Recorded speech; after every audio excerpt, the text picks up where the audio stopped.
Hello, welcome. My name is Jonathan Angelis, and today's critical assignment preparation number 2, we have fate of lactate. So we'll be discussing in this presentation the steps of Cori cycle, a way of producing ATP, and how the Cori cycle changes through intensity of exercise. After that, we'll talk about lactate versus lactic acid and what that means for the muscle, and maybe how too much of it affects the muscle. And at the end of the day, how do we get that lactic acid or the accumulation of it out of the muscle by buffering? So let's get into it. So our first slide here is our Cori cycle. Like I said, it's a way to produce ATP. As we can see here at the very bottom real quick, we have Krebs cycle, which we talked about in our first cap, is slow glycolysis, considered to be slow glycolysis. So slow meaning we're at a steady state, we're not in need of oxygen, and we're just going with the flow, so to speak. But the Cori cycle is when we're at higher intensities and we need ATP faster, and this is how it goes down. So we have muscle and the liver. They act together in this Cori cycle. So pretty much the same start as the Krebs cycle. So we have glucose turning into or going through glycolysis to create 2 pyruvates. But we cannot make acetyl-CoA here. So from our pyruvate, we'll get help from lactate dehydrogenase to create lactate, because lactate is what the liver will accept to help keep this cycle going. So we're in need of oxygen. We're not getting enough oxygen because we're at high intensities. Our glycolysis turns into pyruvate, gets glucose to pyruvate. From pyruvate, we turn into lactate from lactate dehydrogenase, as we have here. And we go through the blood to the liver. Now in the liver, we're just going to do the exact opposite of the muscle steps here. So as we can see, we have the lactate dehydrogenase molecule turning us back into the pyruvate. And we go through gluconeogenesis, which is the creation of glucose. Anything with the genesis means the creation of.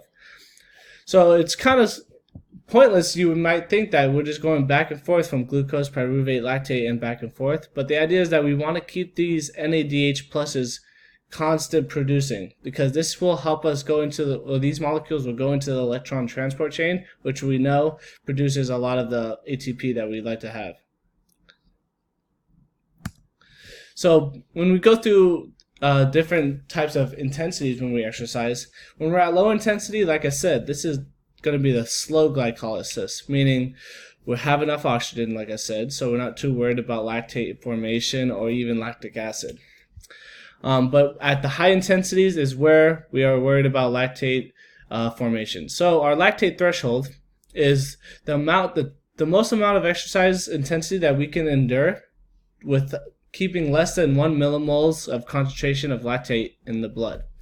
And that's what we can see right here. We'll look at this yellow line here with all the dots, yellow dots, and then we can see that the point of lactate threshold is right about 1 of our blood concentration of lactate.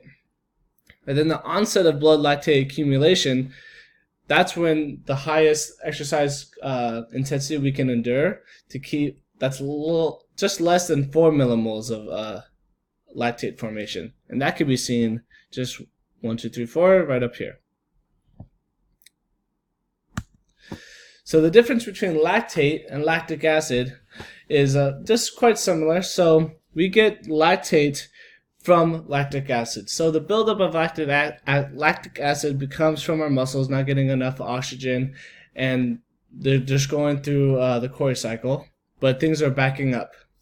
So the acid forms from our anaerobic glycolysis and changes to lactate by the hydrogen atom being released from that lactic acid.